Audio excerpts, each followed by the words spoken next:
Shalom Bapak Ibu Saudara-saudari yang dikasih dan diberkati Tuhan kita Yesus Kristus. Pada hari ini Selasa 8 Desember tahun 2020 kita kembali akan merenungkan kebenaran firman Tuhan. Namun sebelumnya Bapak Ibu Saudara-saudari, mari kita berdoa memohon pertolongan Tuhan. Di dalam doa mari kita berdoa. Bapa kami yang ada di sorga, Allah semesta alam yang menjadi tempat kami berlindung turun-temurun, Tuhan yang mempunyai segala kuasa. Sebentar kami akan merenungkan kebenaran firman-Mu, kami memohon pertolongan Tuhan. Sebab kami sadar akan segala ketidakmampuan, kekurangan dan kelemahan kami. Namun kami percaya dengan tuntunan Roh Kudus Tuhan yang sudah terbukti menuntun dan membimbing seluruh umat percaya dari segala masa dan tempat. Terima kasih Tuhan, berkati kami sekalian, ampun dosa dan pelanggaran kami, pakailah hamba-Mu dalam pemberitaan firman Tuhan ini.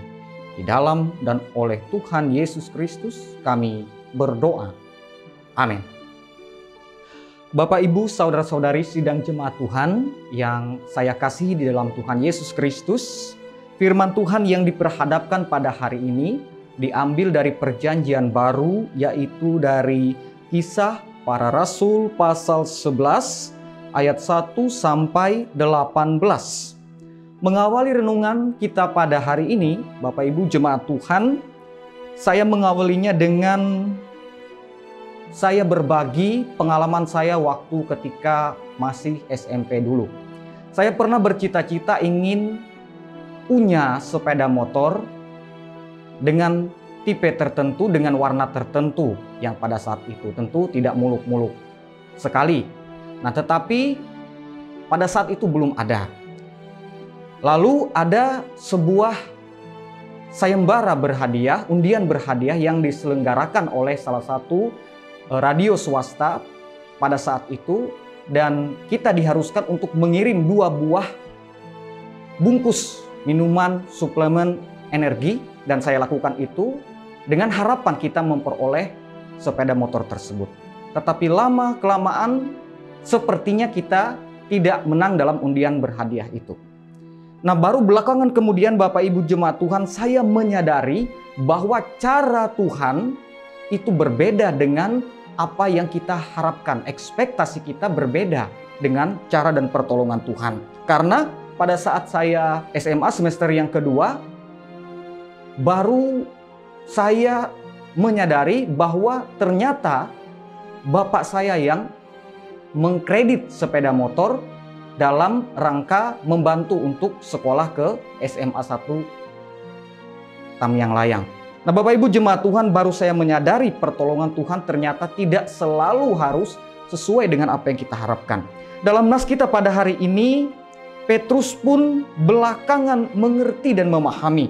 Sebab sebelumnya dalam Kisah Para Rasul pasal 10 ayat 17, Sang Rasul Petrus disebutkan di sana, Petrus bertanya-tanya di dalam hatinya, apa kiranya arti penglihatan yang telah dilihatnya itu. Sementara itu telah sampai di muka pintu orang-orang yang disuruh oleh Kornelius dan yang berusaha mengetahui di mana rumah Petrus. Petrus menyadari bahwa kasih karunia Allah juga ada bagi orang lain, dalam hal ini orang bukan Yahudi. Karena itu melawan anggapan mereka pada saat itu.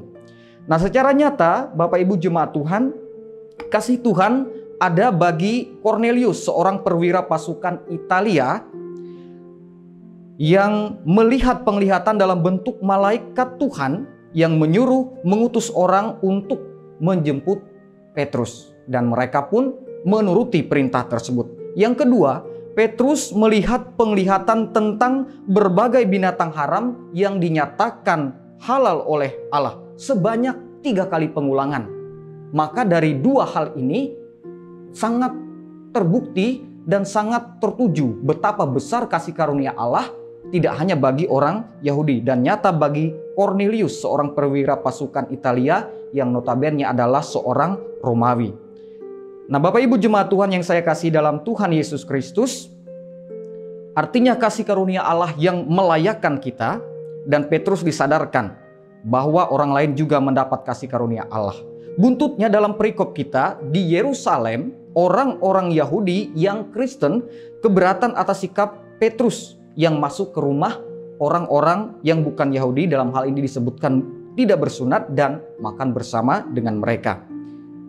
Lalu Petrus pun mempertanggungjawabkan baptisan Kornelius yang ia laksanakan tersebut pada pertanggungjawabannya di Yerusalem, bahwa Allah berkenan dalam kasih karunia-Nya, bahkan Roh Kudus pun dicurahkan bagi Kornelius dan seisi rumahnya, seperti dahulu terjadi atas orang-orang percaya pada ayat yang ke-15.